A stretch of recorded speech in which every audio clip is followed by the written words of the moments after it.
Hello, good people of the internet. Dave Rubin in the Rubin Report studio. We're testing some stuff today, just tightening up some nuts and bolts around here. We are live streaming right now on the YouTube and on the Facebook at the exact same time. You might be watching this on youtube.com/Rubin Report. You might be watching this on facebook.com/Dave Rubin. You might be watching this on facebook.com/Rubin Report. Any of those options are possible. The choice is yours. We've been taping a bunch of stuff today. We just retaped a new channel trailer that'll be out soon. I had a great interview this morning with Jason Whitlock, who a lot of you guys have asked me to have on. He's from Fox Sports 1, really outspoken guy who's in the sports world, but really is focused on how it's connected, often in a pretty terrible way, actually, with the politics world and how these things get meshed together. And we had a great discussion about political correctness and free speech and money in politics and money in sports and the business side of the whole thing. It was a true pleasure. And it's always great to sit down with someone that at the end of the hour, I'm like, wow, there's another ally in this space. And I think you'll find that Jason absolutely is an ally. That'll be up tomorrow. So what we're gonna do, we're gonna do a little Ask Me Anything as we're testing out some equipment here today. So you can ask me anything. We'll give preferential treatment to you people on Super Chat. I'm sure most of you guys know how that works. But if you throw in a couple bucks, your chat gets bumped up because the YouTube live chat obviously is usually totally bananas. God bless all of you. And you throw in a couple bucks, your chat gets bumped up. David and Amira can see it. They send it to my trusty iPad over here, and it's quite a technological thing we got going over here. And then we'll answer some questions. I'll also take some questions from if you're in the Patreon feed right now. If you're in the Facebook feed, we'll take a gander at that. It's a little harder to check on YouTube. And I don't know if anyone's monitoring Twitter, but where the questions come, I'll just start answering them. So yeah, as I said, Jason Whitlock on tomorrow. The reaction to the Brett Weinstein chat that we had last week was absolutely off the charts. And I'm proud to say that between what we did with Brett and then a couple days later he was on Joe Rogan, it really did amplify this story. I saw there was a link to a story about what's happening at Evergreen State over on Drudge today. So things are moving on that. It's an important story of truly what I've been talking about for a long time, that the left will come to eat their own. This is a movement based on destruction. So Brett is a leftist. He's a Bernie voting progressive who just slightly veered out of the lane that they allow him to be in. He was actually fighting against segregation. He was fighting against racism, against looking at someone's skin color and saying whether they can be on campus or not. And now the campus has been closed for 3 days. Their kids are carrying bats around. They're breaking windows, swastikas. I mean, crazy nonsense. And of course, this is mainly being ignored by the mainstream media. As I said, Drudge touched it, but that's not mainstream. And the left isn't touching it at all because they don't want to touch it, because then it will reflect right back on them, because these ideas of screaming racist, bigot, homophobe at everybody are the things that they've pushed for so long. So I'm happy that it's moving forward.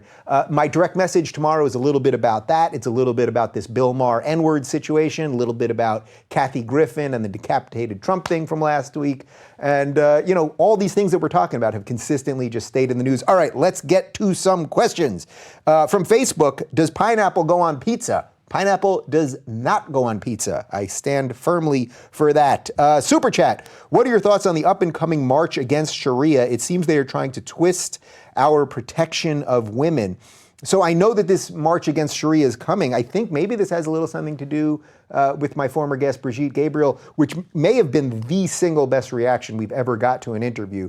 And if you watch the whole thing, watch her speech at the end. The last 5 minutes are some of the best 5 minutes we've ever done here. I mean, although I said that something flew in my eye or the lights got in my eye, I mean, she actually started bringing tears out in me because it's such a beautiful speech about what freedom really is and why you have to fight for it generation after generation. So as for the march against Sharia, of course, I don't want to be too controversial here, folks, but we should not have Sharia law in the United States. I know even if you say that, it somehow makes you seem like you're a paranoid right-wing lunatic. But there are the underpinnings, and again, this is a lot coming from this alliance between the left and Islamism, that would lead people to believe in this. So enough people are going, we have to march against this. What we should be marching for is liberalism and logic and reason, because these are the antidotes not only to Sharia, but to any bad idea. Whatever authoritarian bad idea you don't like, whether it's the far left regressive ideology or whether it's some far right authoritarian ideology, the answer to all of that is more freedom, is more liberty. That's why whether you say you're a classical liberal, or you're a libertarian, or whatever, the words are becoming less meaningful in a certain respect, but whatever you say you are, if your basis is in individuality and in liberty, then we got something to talk about. So what I'm going to try to do with the show, and what I've tried, but I definitely am going to double down on more, is talking about the things that I really do believe in, and not just waiting for some bad shit to happen and then having to react to it. So as for the march, I think having a march to show people that we're against Sharia, well, okay, that should be understood on face value, but what do we actually stand for? What is better than that? And I would argue that that's liberty. From Super Chat, is the interview between you and Lacey happening? It is happening 100%. It looks like the end of June. We're just trying to work out the date. I just heard today, speaking of dates, I heard that she's dating YouTuber and friend of the show and friend of mine, Chris Raygun. So I just invited them over for dinner, and we'll see about that. But Lacey's going through a really, really interesting thing. This is not someone I was tremendously familiar with about a year ago, but she was big on the SJW side of things, did a lot of videos on that. She's had her awakening, her red pilling, as you kids say, and even today she was talking about how friends are turning on her. I can see a lot of the left people on Twitter attacking her mercilessly. I know that I lost a lot of friends, even just this week. Two people who I've worked with in the past on this show and some other things, legit verified public people I noticed unfollowed me on Twitter. Two people that I was sort of on the fence with. I could tell they weren't too thrilled with me, bigoted, racist, white supremacist, homophobe over here. And I just saw that they dropped too. So it's an ongoing thing that all of us, I think, that are in this space that somehow say, no, I've lived one way, I've thought one way, but I'm gonna now think differently. We all go through this thing. But you know what? As I said to Lacey on Twitter just an hour ago, it's like, if you are going to lose friends over politics and because they've seen your evolution, well, you got to really judge what that friendship was. And while I don't want to say regret, I have a fondness for some people from a long time ago that won't talk to me anymore. I've actually made some really, really great friends in the past year in this space. I mean, a guy like Colin Moriarty, who's become one of my best friends, didn't know the guy 6 months ago. Eric Weinstein, Brett Weinstein, I got all the Weinsteins, and several other people. By opening myself up to the ideas that I truly believe in, you will find more people coming to you. So I know many of you guys struggle with this idea that if you start saying what you think, your friends are going to defriend you and all that stuff, you will find other friends, and you can find them in all sorts of places, whether it's in the comment section here and then you end up in real life being friends with somebody, or just telling somebody that you meet at a bar what you really think, and it's usually okay. All right, let's jump over to Patreon. Do you think that we, the liberals, are actually winning the culture war, or have we just had a few of prominent victories in a long war? I've been thinking a lot about this. This is a great question. So I think suddenly we've had a couple bursts of wins. So, an influential person like Lacey on YouTube, who has such a great young audience coming out for the liberal side of things and getting out of that, I think that's a nice win. I think what's happening at Evergreen is a win for us in that it is so absurd. Brett is not racist. He is a far lefty, Bernie voting progressive. Not racist, okay? Loves all of those ideas. Biology professor, okay? These things are becoming so obvious that we are getting a couple wins. What happened to Colin when the International Business Times called him racist, even though his tweet had nothing to do with race, and then we exposed that. And then he gets on Rogan, Brett gets on Rogan, they come here. There's enough of us starting to align together that I do feel like there's a little bit of there's a shift that I suspect mainstream will eventually pick up on and co-opt, which will kind of suck. I don't think we're winning in that the ideas of leftism, this regressive SJW, oppression Olympics, all of this stuff, it is so ingrained and so big. Actually, watch the beginning of my interview with Jason tomorrow, where we talk about this, where these people that are relentlessly fighting Trump and the resistance, they think they're fighting the power, but I personally agree with what Jason said. It's not Trump that really is the power. If you think about who controls the media and who controls Hollywood and all of these ideas that we hear all the time, that's really not Trump. In a way, he's taking a hatchet to it. Now, you may not like Trump of all those reasons. Again, I did not vote for Trump. I voted for Gary Johnson. I did videos on why not to vote for Trump. I warned that if liberalism doesn't take root, that someone like Trump will rise. At the same time, I'm actually fine that Trump won. I think that this has put the chessboard up and the pieces are all over the place and everyone's kind of reevaluating their things. So I am okay with that at the moment. I don't think he is a Russian agent. If eventually the evidence comes through that he is, well, we'll deal with that at the time. But I think we've had a couple nice wins here. But we've got to keep standing firm and show people we're actually here. We're not, if you're basing your stuff on logic and reason and trying to really find answers and not basing on hate or on xenophobia or any of that stuff, it's a little harder to gin people up, right? So it's a little harder for us to do it. But I think we have our work cut out for us, and I think a lot of us are up to the challenge, and I'm incredibly enthused by that. All right. Let's see. Why do you believe the left says the right wants to make people poor? Lower taxes and smaller government seem like something that would benefit us all. That's a super chat.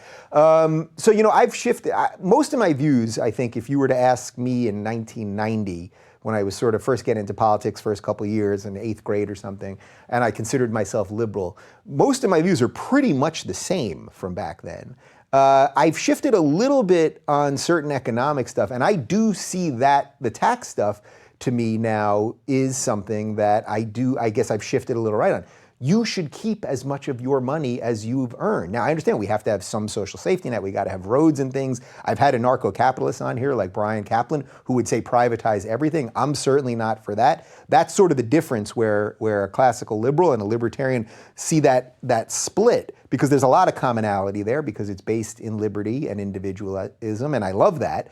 But it's hard to define. Does a libertarian say there should be no government? That's more the anarcho-capitalist side. A classical liberal says there's some utility for government. I think that's a great conversation that we should all have. But I agree with the premise of your question here, which is whatever you watching this, whatever you earn, I want you to keep as much of that as possible. Now, if you're worried that, well, then we're not going to fund the arts or fund Planned Parenthood or fund whatever else it is, well, then you'll have more money. You'll have more money at your discretion to do whatever you want. Hopefully use it for a park in your community or whatever else you think. I believe if you give people back the power, that the people will do more responsible things that they care about more, hopefully within their own communities.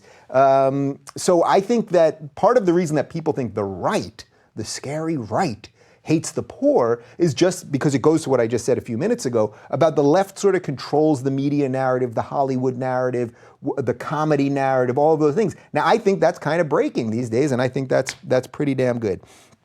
One more on Super Chat, then I'll jump over to Facebook. Thanks for doing what you do, Dave. People like you are why our civilization will survive. Wishing you well from Canada. Well, thank you for that. People like me are why civilization's in a lot of trouble. I'm doing the best I can. But you've got some great people up there, like Jordan Peterson and Gad Sad. And by the way, when we are fan-funded on Patreon, as you guys know, and one of the rewards that we do, depending on how much you give, I do these private chats with people once a month, or we do some small group chats, Google Hangouts with people. And I've gotten to know a ton of people, and it's really cool. And I've watched people get to know each other all over the world. But we have a disproportionately high amount of people in Canada that are part of that. And I think I've asked them, well, why do you think that is? And several people have said, well, Canada, we're so polite over here that nobody wants to offend anybody, so we don't really talk about these things. So they're looking for another outlet. So I haven't been up to Canada in a while, and I really do need to get back up there. Let me jump over to Patreon. What are you most looking forward to next week at OCON? Would you have Yaron Brook on again to talk religion versus morality, immigration, and how to end terrorism once and for all? So I am going to be in Pittsburgh for a couple of days at OCON, which is the Ayn Rand conference that they do every year. I'm going to be doing a panel with Steve Simpson, who I've done some traveling with, and Fleming Rose, who was on the show, who is the editor of the Danish magazine that printed the Muhammad cartoons. He's become a stalwart defender of free speech. He's a great, great guy who I'm proud to call a friend now. And we're going to be doing a panel on free speech. Yaron, we just rebooked him actually yesterday. I think it's the first week in August he will be back on. He's a great, clear thinker. And by the way, I'll tell you something about Yaron. I think I've mentioned this once or twice. It was a year ago this week, June 13th, so I guess technically next week, that we went independent on Patreon. And we had a cushy job at Aura TV. It was great, and Larry King was wonderful to have welcomed me in there and thought that I could be a decent interviewer and all that. And it was this week that we were just preparing to leave, and I said to David and Amira, let's give up our salaries, let's give up our health insurance, let's try to do this Patreon thing, which is huge now, but nobody really knew what it was at the time.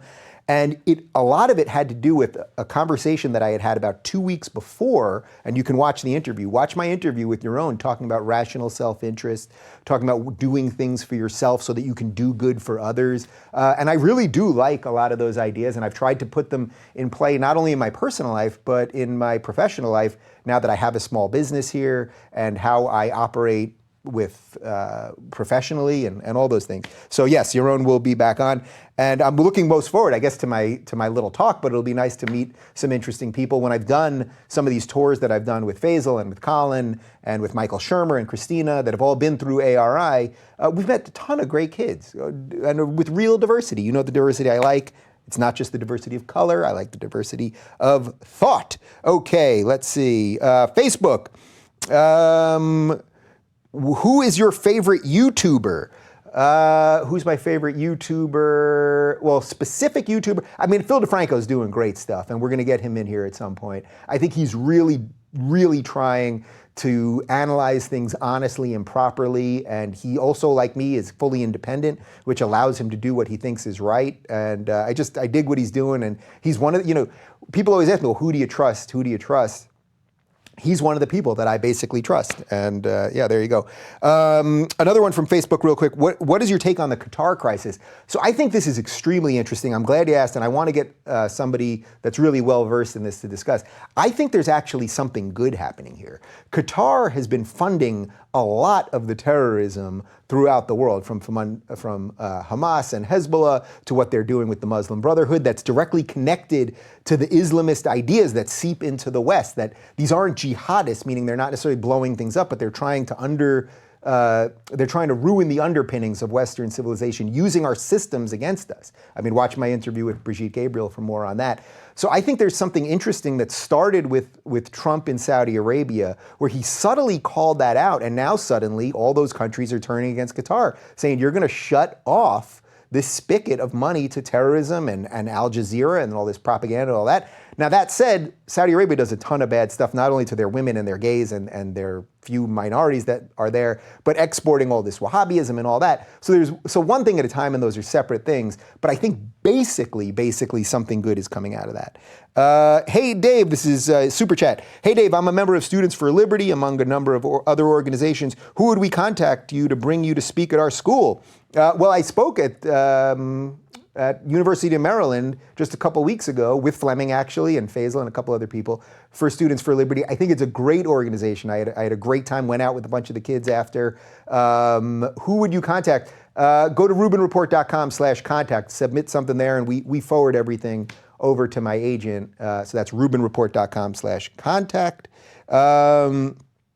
Let's see.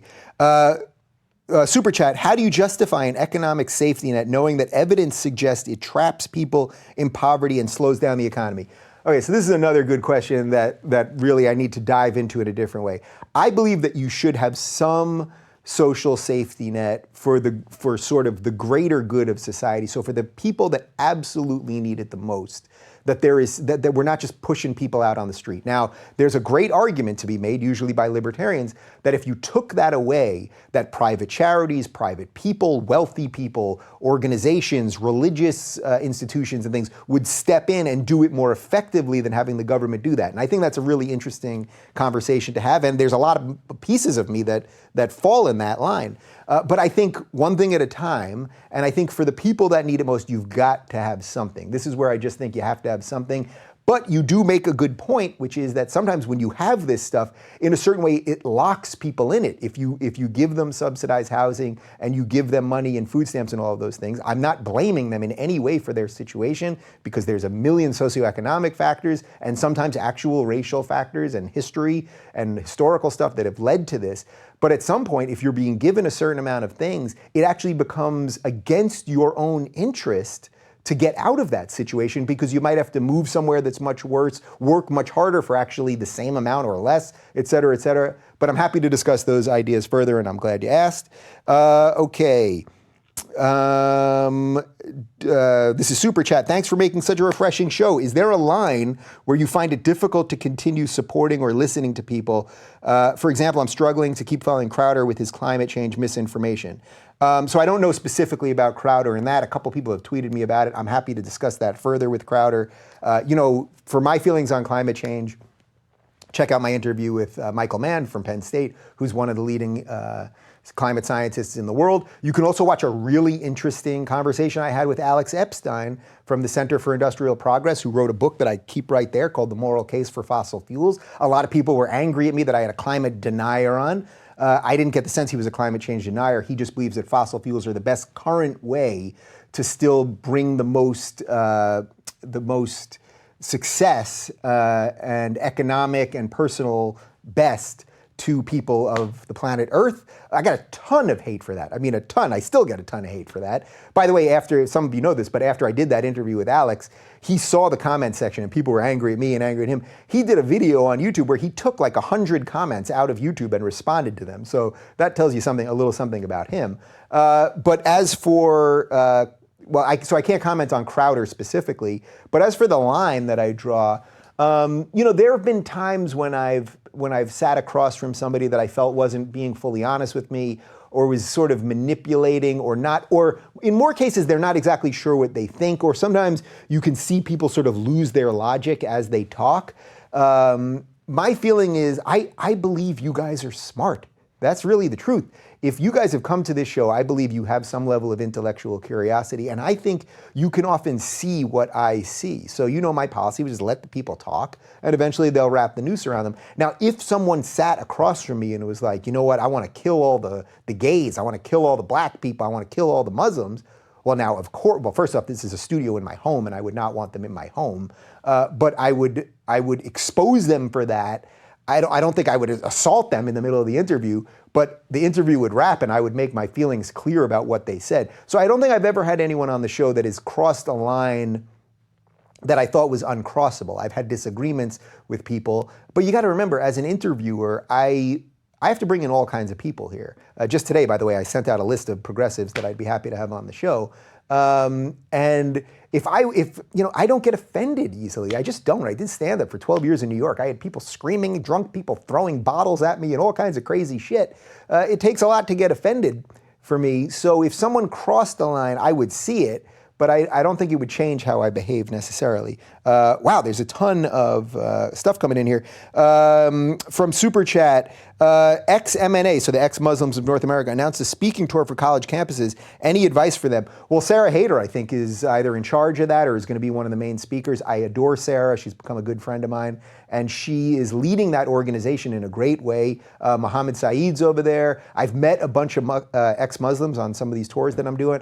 I think they have a wonderful burgeoning movement, and it has nothing to do with hating Muslim people or anything like that. It's a movement based on people that have said, I'm going to leave this ideology and I'm going to find a different ideology that I do believe in. For more on that, check out my interview with Yasmin Mohammed, which of course was demonetized by YouTube, but we'll go from there. Super Chat, hey Dave, your thoughts on the AEI Brookings project on paid family leave. I honestly, I'm not too familiar with that, but I appreciate the question, and you did throw in $20 on that, so I promise you I will get back to you on that one. So David or Amir, if you could note that one, I will get back to that one. Okay, let me jump back to Facebook for just a second.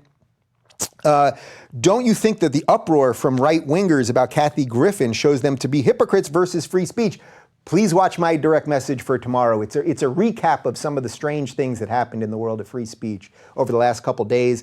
Now, we obviously had the Kathy Griffin thing. We had the Bill Maher N-word thing. We had the Brett Weinstein continuing saga at Evergreen. But the Kathy one specifically flipped the narrative in a way. And I've called out the left when they've done it. And just wait for the video tomorrow and you will see your answer on that one. On Patreon, have any of your guests made you uncomfortable, especially if they disagree with your opinions? The only time that I was actually uncomfortable was when the first time I had Larry Elder on, which I've mentioned, I think is probably the most teachable moment ever on this show. And there was a discussion when I was at Aura at the time about editing it out because I talked to him about systemic racism and he just bludgeoned me with facts. It was before Larry and I knew each other personally.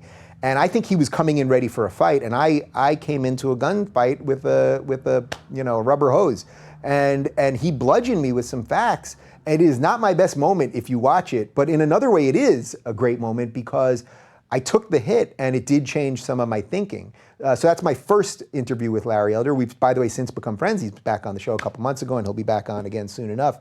So it's an interesting one to check out, because you can really see me crumble under my own not being armed enough for a particular conversation. And by the way, I don't mind that you guys saw me that way. I don't. I'm a human. We can, like, most of these interviews we don't air live. We can edit things out. There's been a couple other times where I've dropped the ball on this or that, and we don't. I don't mind that you don't see that you see that I'm not perfect. What a silly thing. Hi Dave, love YouTube week. How about having a podcast week? That's actually a great idea. And speaking of podcasts, I'm glad you brought that up. So as of today, we are monetizing our audio podcast. So it's Rubin Report on iTunes, or you can go to rubinreport.com/podcast. You can find it anywhere. And we are monetizing through that because, we've taken a massive hit here on YouTube. I don't want to get into all that right now. But our rev did go way down here, about 65% month over to month. It's all right. It is what it is. But we want to make up some of that money so that we're not so reliant on Patreon, because any business should have various channels of money. The podcast network that we signed with, they have 100% no control over content. We 100% can pick the advertisers that we're going to work with. It's a very nice, simple relationship. So ZipRecruiter is our first advertiser on there, which went in today. ZipRecruiter.com/Rubin if you want to hook us up over there and check out what's going on. But Podcast Week will be interesting, and I do want to devote more time to that. What we're doing here on YouTube, this is long form in a lot of respects. This is radio. I come from radio. I had a show on Sirius XM. So I would like to invest a little more in podcasts, so I will think about that for sure. Dave, if you ever get a chance, please check out Ranting Monkey. This is Super Chat. He works hard at what he does, and I think he's worth listening to. Okay, I don't know who Ranting Monkey is, but it sounds like someone that has a monkey avatar on Twitter, and I will take a look at the Ranting Monkey. Let's see. From Super Chat, some guest on Daily Wire podcast a few days ago said U.S. is now falling slowly like the once powerful Empire of Rome culturally and politically. Your thoughts? I think about this stuff. I really do. I mean, this is what I do for my life. So I worry about what's happening in Western society, about whether our successes have led us to a place where we're just giving it up. Where young people think that socialism is cool, that this leftist nonsense is cool, that the oppression Olympics is cool, that suddenly segregating based on race is cool, that the ideas of Martin Luther King and JFK that were true liberals, the liberals that I believe in, that these ideas are becoming old school. Martin Luther King and JFK would most likely be conservatives by today's standards. So I don't know that it's so specifically exactly like the fall of Rome, but there is something to that there is a civilization battle right now. Look, what happened in London the other day, every week this is happening. Something is happening somewhere every week, if not every day. We don't even talk about all of them because sometimes two people get killed in a stabbing and we just don't talk about it. The West is going to have to decide how to deal with this. And free-loving people and pluralistic democracies are going to have to figure out how to deal with this. And if we don't, well, yes, civilization will crumble. But there's also a risk that if we don't, that some really bad people in our own country right now will grab power and do things that are horrible. So that's why I've tried to fight for liberalism, because I think it is the best answer to this stuff. But we have major work cut out for us. I mean, there aren't many politicians that I think are very good. Our system is screwy. But by the way, again, watch my interview with Jason tomorrow. Don't get totally caught up in just the Twitter world and the online world and the comment world, because the real world is not totally connected to that. And there's a lot of goodness out there too, and it's hard. Sometimes you forget that, which is why I took the weekend off the grid. So I didn't tweet or even really check anything about London until Monday. And in a bizarre way, it was refreshing to not have to say something about something. I mean, yes, I could have tweeted out my thoughts on it and all that, but everyone's in on this feeding frenzy, and for my own sanity and spiritual worth, and for you guys, I feel like I don't want to add to the noise, and I hope that, I hope you come here because I don't do that. There's so many questions here. We'll go a little longer than I anticipated. Let's see. Dave, this is from Facebook. How are you able to hear opposing views without wanting to give correct or alternative information? Unless someone lies to my face sitting across from me and I know it. So if they fire off a bit of information or a stat that I know is a factual lie, then usually people are just telling me their opinion. This is what I think about this situation. That's the purpose of an interview. So for the people that get angry at me over you nodded at them when they said this or you didn't push back on that, I pick my spots. If you don't like those spots, I hope you're not being forced to watch the show. If you are, I'd like to find out who's forcing you to watch. I should probably talk to them because I probably need more of them. But discerning truth is getting harder and harder. And I know all of you guys are asking me this. And guess what? I'm asking the same exact questions myself. Going to get any comedians on the show? Jim Norton, Bill Burr, Colin Quinn would be good ones. I've reached out to Jim. I've reached out to Bill. My first ever road gig when I was a stand-up, my first road gig was at the Mohegan Sun, which is outside of New York City, couple-hour drive. I drove Bill Burr up there. He was the headliner. I was the opener. I wonder if he even remembers it. But funny little thing about that, in New York City, when you're doing stand-up, you're treated like shit. I mean, you don't get paid, or they maybe give you a beer, or you have to stand outside to hand out tickets. So I do this road gig at the Mohegan Sun. I don't know, I was making $150, which after travel and everything else, probably lost money on it. And I'm opening for Bill Burr. He wasn't a big star at the time, but he was like a known comic in New York. And I was very excited. And I remember right before I get on stage, a couple hundred people there, probably the most people I ever performed for, the manager of the room of the club, he goes, "Mr. Rubin, would you like me to unscrew the cap of your water bottle before you get on stage?" And I really thought I had made it. Like I really thought, I was like, oh, this is what making it is. You don't unscrew the cap of your water. Little did I know, many years later of doing stand-up and everything else, that was just one little brief respite of nicety in the stand-up world. But yes, I do want to do more with comics. There's plenty of people, and I want to get Rogan in here and a couple others. So I'll circle back onto a lot of those. Let's see. What is your opinion of Trump's decision to leave the Paris Agreement? A lot of people talk to me about this. I want to get somebody on who I think can deal with this in an honest way. Look, there were a lot of hysterics over this thing. It was a non-binding agreement that it sounds to me that a lot of the burden was being put on the United States. There's a lot of complexity related to this. Now, again, first off, beyond anything else, I do believe in climate science. I am not a scientist. If 90% of scientists say something, then I have to believe it. I can only garner information by people that are experts in things that I'm not an expert in. So I do believe in climate change, okay? I've had climate scientists on here and I'd love to have more on here.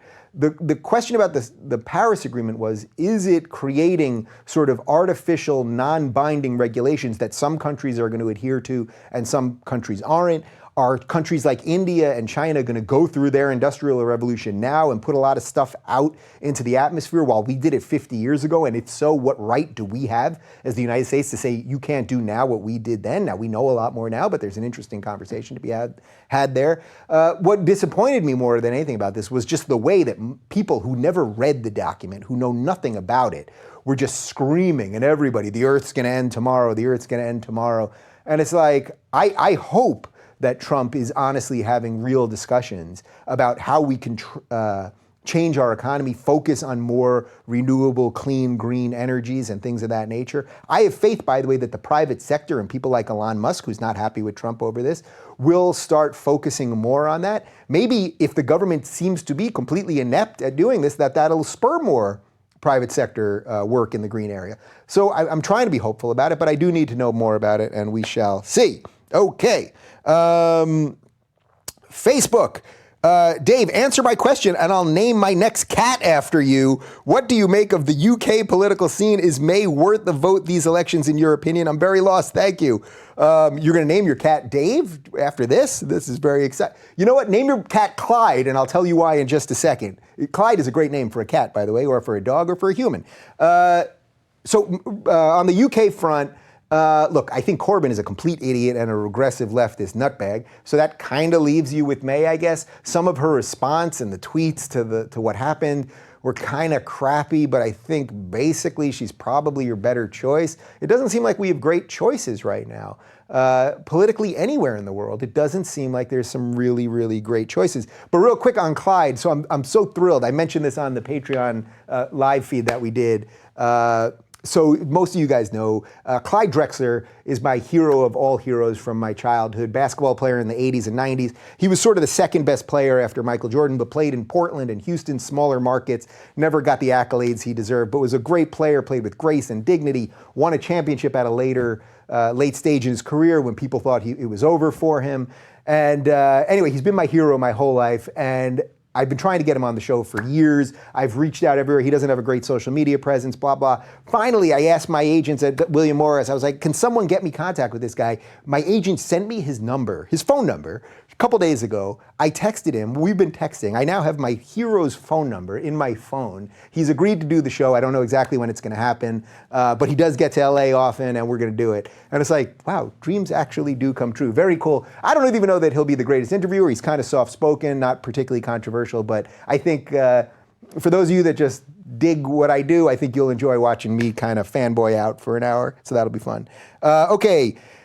Dave, your super chat, your interviews are amazing and more insightful than anything I've seen on TV in my whole life. What are your thoughts on the abandonment of Israel from the left? Curious to hear your thoughts. So next week, we taped this already. I have Rabbi David Wolpe, who's the rabbi at Sinai Temple here in Los Angeles. We talk a bit about Israel. I've talked about it with a bunch of guests here. Look, Israel is the one democracy in the Middle East surrounded by a lot of undemocratic and often tyrannical states. There are people there from every walk of life. I've been there. I've been to Tel Aviv, even in the last, I was there, I think 2.5 years ago or so, where there were literally, I saw a gay couple holding hands in the middle of the Middle East, in the middle of the street, in the middle of the day, and nobody cared.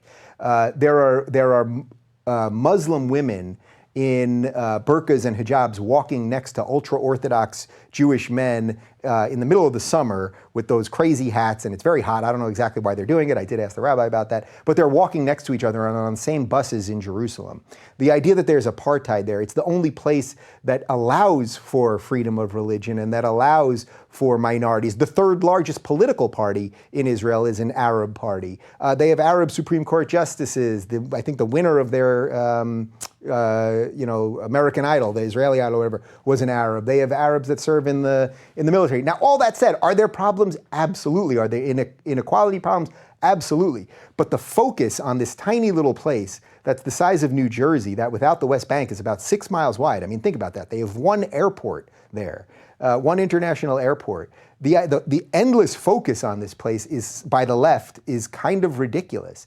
So look, they took every Jew out of Gaza. It made Gaza worse. They could take every Jew out of the West Bank. It would probably make the West Bank worse and just bring more war.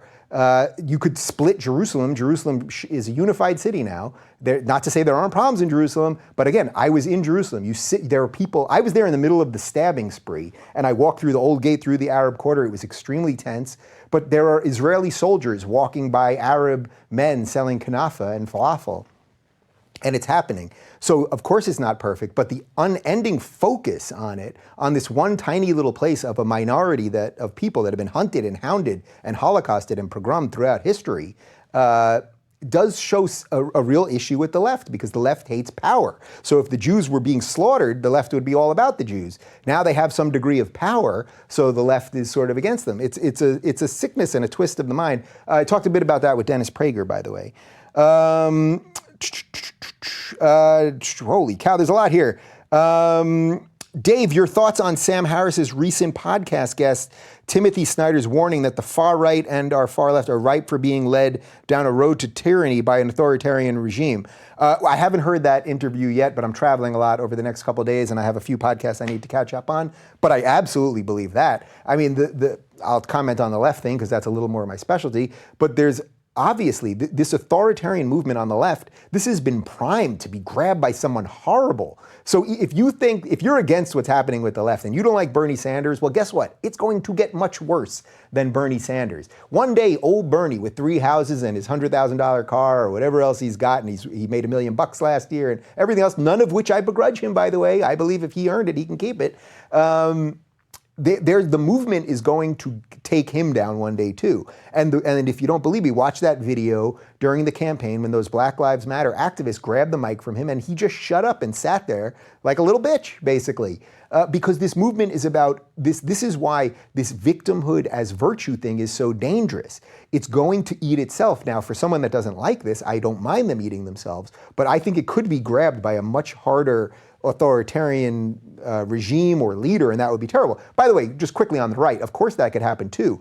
The further off, whatever the far parts of the right are right now, and I'm not talking about Pepe and Harambe and Kekistan and the shit posters, okay, who are having fun by wrangling feathers, or ruffling feathers, wrangling chains, whatever that element of the far right that actually is a nationalist far right based in some sort of ethno-nationalist something or other, that doesn't want America to be the place that is for all people, that it is enshrined in our Declaration of Independence and our Constitution, this is a problem. Absolutely, this is a problem. That doesn't have institutional power. The left stuff right now has institutional power at colleges and television and all that stuff, and that's why I think it's a bigger problem at the moment.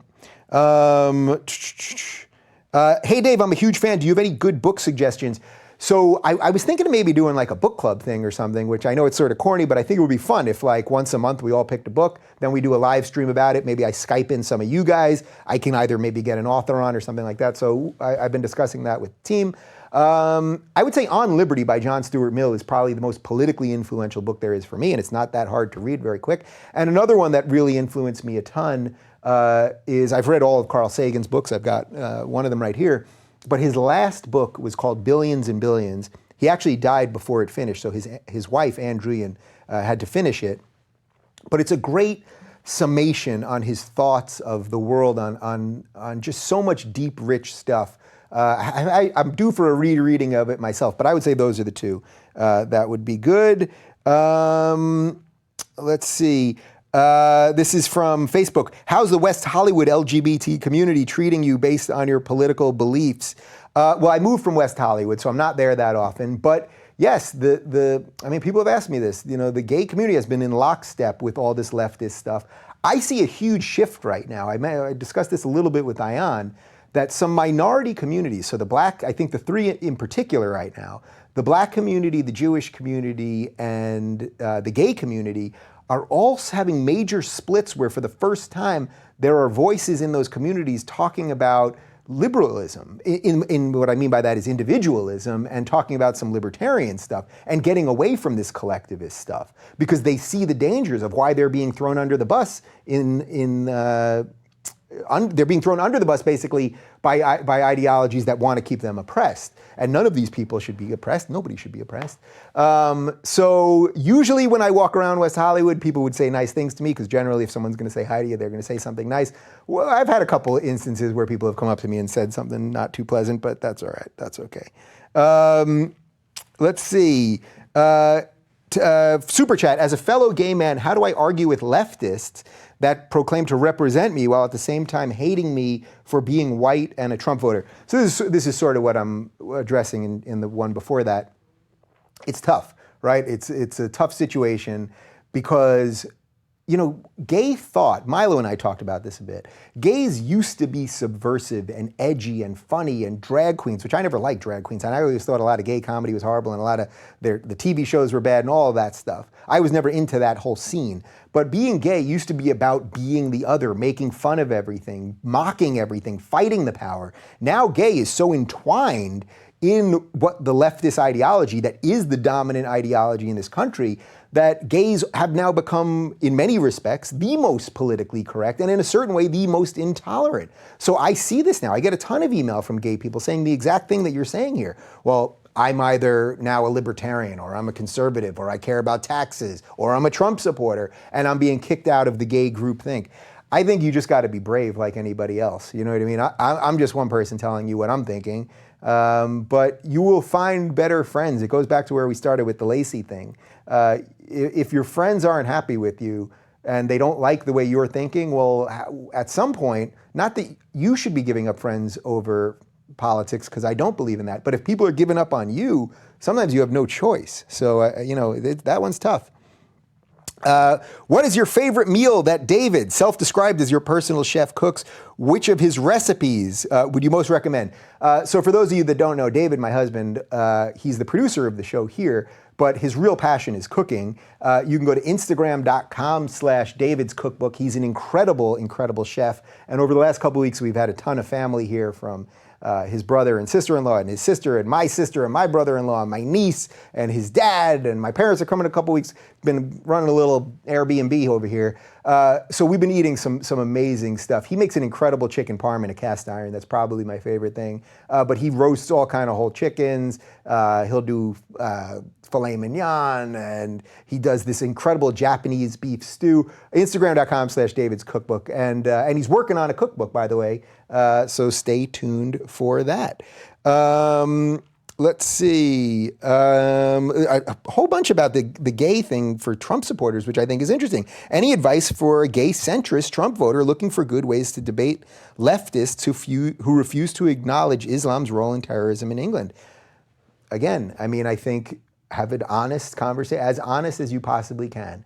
Do you think if these ideas, if the ideas of the Islamists are imported here, if these ideas take root here, look where the ideas are now. Is this good for gay people? So if you don't think the ideas are good for gay people where they've already taken root, would they be good here? Now, that doesn't mean you should start prejudging and being prejudiced to someone who happens to be Muslim, who you don't know how they practice their faith, who may just want to live like you want to live and have a job and have some sex and play video games and shoot hoops.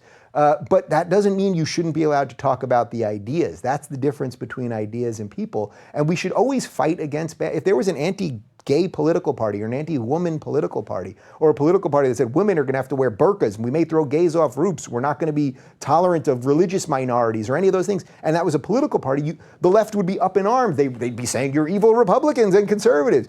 But when these ideas come out of religion, we suddenly get all offended. And this is silly, lazy thinking that we have to destroy.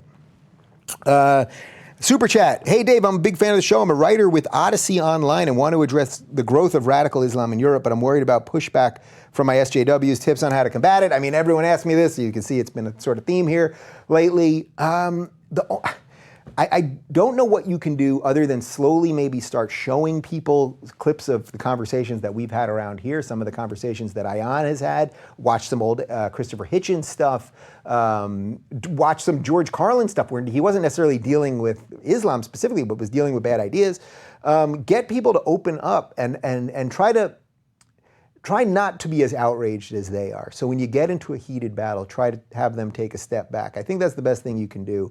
But it is not going to be easy, and the more you talk about this stuff, as Lacey's going through, as I've gone through, as many of you are going through, yeah, some of you will lose some friends and things like that. It's just unfortunate, but it is how it is. Are you going to have red-pilled Lacey Green on? And have you seen her nude? I have not seen her nude, but she is going to come on, yes. What's your thoughts on Milo's new book deal? So does he have a new deal since the Simon & Schuster thing went down, or is he self-publishing? I'm not sure, but I suspect he's probably going to sell way more books now because they made a martyr out of him, which if they would have just ignored him, that would have been the biggest thing he would have feared, and he probably would have gone away. And I'm sure we'll have Milo back at some point. Patreon, when will America get a new centrist political party with a brain? Can you help start it? And as it stands, both parties are broken. Have you ever spoken with anyone from the Manhattan Institute? I haven't spoken with anyone from the Manhattan Institute. I do think a centrist party is possible. As I've said before, I think the Libertarian Party is ripe for hijacking. They're on the ballots already. They've done nothing down ballot, which is a shame. They only run for president. They never do anything down ballot. I think they should start doing some stuff down ballot. I think if some sensible people, a guy like Ben Shapiro, let's say, said, you know what, I'm running under the Libertarian ticket, he could probably suck half off the Republicans immediately and take some from the sane Democrats. I'd have some issues with that, but I think that would be kind of interesting.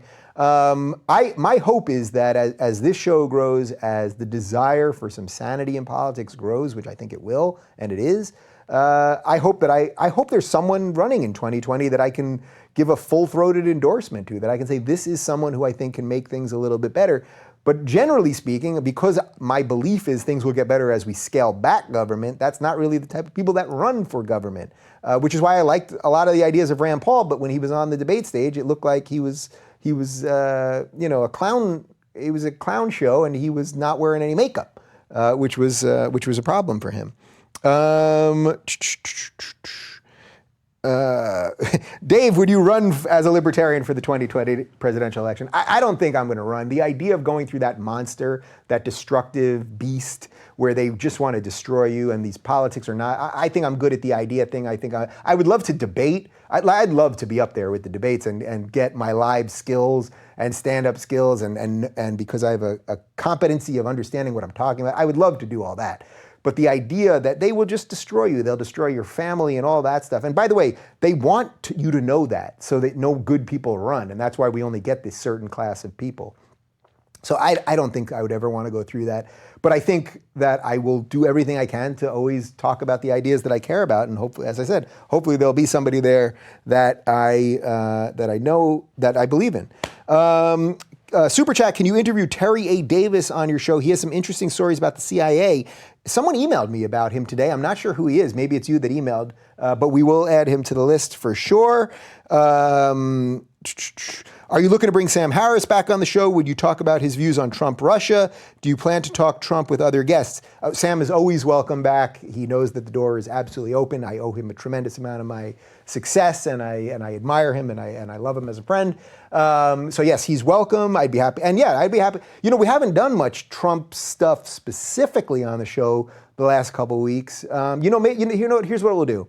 I'll ask Scott Adams to come back. Scott is the creator of Dilbert, who is an early Trump supporter who I've had on, who I think is really big on that side. I've asked David Frum a couple times, who I know Sam is an admirer of, who's hugely anti-Trump. So I'll try to do, I'll try to do back-to-back shows. Maybe we'll do 2 shows in a week. One with someone pro and one with some anti. And then maybe we'll do one where I have 2 people on together having a conversation about it, which, by the way, we're going to do a little bit more of in about 2 weeks. We're doing our first real one of those. We have Dennis Prager on with Michael Shermer, both are former guests and friends of mine. Dennis did a video for PragerU on why you can't have morality without God. Michael did a counter video. I emailed them both and I said, you guys let's talk it out. They both agreed immediately, so I'm excited about that. In this specific case, I probably agree with Michael more, but I will do my best to be a fair arbiter, and I'm certainly not scoring them at the end and handing a trophy to anyone. I just want to see people that are respectful of each other talk. And I'm pretty sure Michael's even been on Dennis's show before. So this is, by the way, this is where people with the difference of opinion, who both happen to lean right, in that Dennis is a conservative and Michael's a libertarian, they're willing to have that debate, where I don't see as much of that on the left. What's your favorite interior design style? I've noticed you have a bit of mid-century modern pieces mixed into your set. So first off, for anything that you like on this set, I have to give a lot of the credit here to Amira, who designed it, and she did give me options on most of these things, so this is where we went. So yeah, the chair obviously is mid-century modern. I think the other chair is probably mid-century modern. I do generally lean toward modern stuff and kind of a clean look. So my house in general is kind of clean. And by the way, I do listen to Jordan Peterson. I like a little bit of a mess in a house because I feel like it makes me feel like I'm live, and there's a little bit of spontaneity there. David's very organized and clean, so we've come to a basically happy medium on that. But I do like the modern look, but I also like some sort of like industrial stuff and some stuff to break it up a little bit. But I'm probably not the best interior designer on the planet, I don't think. I do have, I said to Joe Rogan once years ago that I'll know I'm successful when I don't have all IKEA. Well, I don't have all IKEA anymore, but I still got plenty of IKEA. Dave, been around a while. Love watching you answer the same question every time. Have rational news YouTubers thrown around the idea of a political party? You're sort of asking me the same question, so you do stand for what you believe. There's a lot of discussions in this space that I can't fully talk about, but there's discussions about networks, there's discussions about parties, about how to unify all this stuff, about how we all won't be sort of bounty hunters in this space. Me in Star Wars, I always think this is like Empire Strikes Back when Vader's talking to Boba Fett and to Bosk and the rest of them, bring me Solo and the Wookiee, but no disintegrations. I feel like we're in a little bit of that situation where we're all kind of doing our own thing. And I would like to see a little more of a unifying factor. I think there's some pieces in place for that. And we shall see. You know what? I'm going to do 5 more minutes. There's a zillion questions here, but I've got some other things to do, and we've been taping all day. So Any update on getting Elon Musk or Neil deGrasse Tyson on? We've reached out to both. I bumped into Neil deGrasse Tyson in New York City about a month and a half ago. When I say bumped into, I sort of half stalked him. I saw him like on the corner, wearing his cowboy hat and whatever. It was right outside of the Museum of Natural History. And I kind of hunted him down and said, I'm friends with Sam, and I've had Lawrence Krauss on the show, and blah, blah, blah. I'd love for you to come on. And he said, yes, reach out to my people. We did, haven't heard back, so I hope we can get him, and we shall see. I want that print behind you. Who is the artist? I'm not sure which one you're talking about. If you're talking about this one right here, that's an original that was done by Caylin Janet. Her website is Caylin, C-A-Y-L-I-N, Janet, Rose, C-A-Y-L-I-N, rosejanet.com. And she did that one, and she did the one above it that you can't quite see right now. This print over here, I'm blanking on who it was from. I think it might have had something to do with NASA. People ask me about that one all the time. But by the way, Caylin Janet, who's... Jet Propulsion Laboratory. The Jet Propulsion Laboratory is where that print came from. Yeah. That print right there.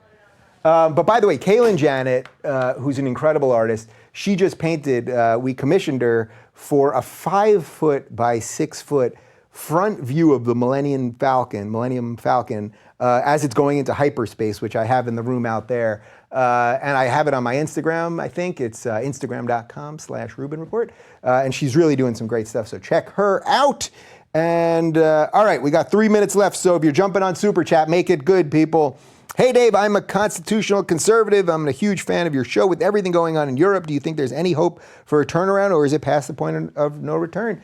I genuinely don't know. I don't think anyone knows. I think that the more that the West just turns its head or is afraid to have an honest discussion about what's going on, or the more that there are terror attacks and the immediate response is not about the victims or the ideology that caused it, but about people that you're saying have nothing to do with it. Well, we have to worry about Muslims. Now, I don't want there to be any crime towards Muslims. I want Muslims to be treated equally. I want everyone in society to be treated equally. But the more we move the ball off what the real issues are, and we don't have leaders who will truly deal with this honestly, then you're going to get demagogues. And what does that mean for the future of Europe? You're either going to have some sort of really far-right nationalist populist thing that will not be good. Europe does have a history of something like that. Or you're going to have this leftist ideology in charge that refuses to deal with the problem as the problem grows and grows and grows. So I don't know. I think Europe is changing massively, and we're just kind of sitting here and watching it. Think about it. If something horrible happened in Paris tomorrow, we'd all be outraged again, but you wouldn't be surprised. If something happens horrible in London tomorrow, you wouldn't be surprised, or Brussels tomorrow. And eventually, if we don't have that honest discussion, it will start being exported everywhere. There are obviously plans for it to be. And we have to start talking about it honestly. But I don't know. I do worry about that. I mentioned earlier, like, I genuinely worry about, and that's why I'm doing this. What is the future? If we're not going to deal with this, then we're going to hand it to people who are going to have much easier answers. All right, people, one more big finish here. Let's see. There's a lot of good ones here. All right, yeah, I'll do two more quick ones. So one is about Colin Kaepernick still not receiving an NFL contract. Is he being blackballed or genuinely not good enough? Watch my chat with Jason Whitlock tomorrow. We really went into that, and he's been pretty outspoken about Kaepernick. And finally, it's not a question, but it seems like the right one to end on.